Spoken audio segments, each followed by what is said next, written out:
थंडीमध्ये गरमागरम सूप प्यायला मिळालं तर मज्जाच येईल। इथे मी मंचाव सूप बनवलं आहे आणि त्याबरोबर या क्रिस्पी नूडल्स फक्त 1 चमचा तेलामध्ये मी बेक करून घेतल्यात।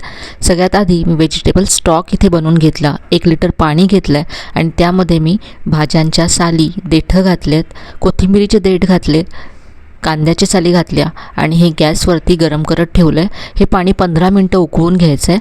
नूडल्ससुद्धा इथे मी उकळत ठेवल्यात। 2 मिनटं उकळल्यानंतर या चाळणीत काढून थंड पाण्याखाली धरायच्यात आणि यानंतर अशाच निथळत ठेवायच्यात। इथे व्हेजिटेबल स्टॉकसुद्धा तयार आहे, गाळून घ्यायचं आहे। आता भाज्या चिरून घेतल्यात, कोबी, गाजर, पातीचा कांदा अशा सगळ्या भाज्या चिरून घेतल्या। 1 चमचा तेल गरम करून यामध्ये आलं, लसूण, हिरवी मिरची परतून घेतली आणि यानंतर चिरलेल्या भाज्या घातल्या। भाज्या परतून घेतल्यानंतर यामध्ये soya sauce, chilli sauce, tomato ketchup घातलं आहे। सॉस आणि भाज्या सगळं छान एकजीव असं परतून घेतलं।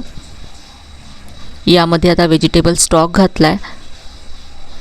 सूपला घट्टपणा येण्यासाठी इथे 1 चमचा कॉर्नफ्लॉरमध्ये पाणी घालून स्लरी बनवली। जेवढं आपल्याला सूप घट्ट हवं आहे तेवढं यामध्ये स्लरी घालायची आणि मिक्स करायचं आहे। चवीप्रमाणे मीठ घातलं, काळी मिरी पूड घातली। यानंतर हे सूप उकळून घेतलं। 1 चमचा व्हिनेगर घातलं आहे, कांद्याची पात आणि बारीक चिरलेली कोथिंबीर घातली। 1 उकळी काढून घेतली। व्हेज मंचाव सूप तयार आहे। नूडल्स मी प्लेटमध्ये काढून घेतल्यात। यावरती 1 चमचा तेल पसरवून घेतलं आहे। 170 डिग्रीला या 15 ते 20 मिनटं मी बेक करून घेतल्या।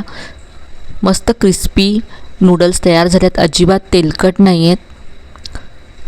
व्हेज मंचाव सूप आणि क्रिस्पी नूडल्स नक्की करून पहा। रेसिपी आवडली असेल तर लाईक, शेअर, सबस्क्राईब करायला विसरू नका।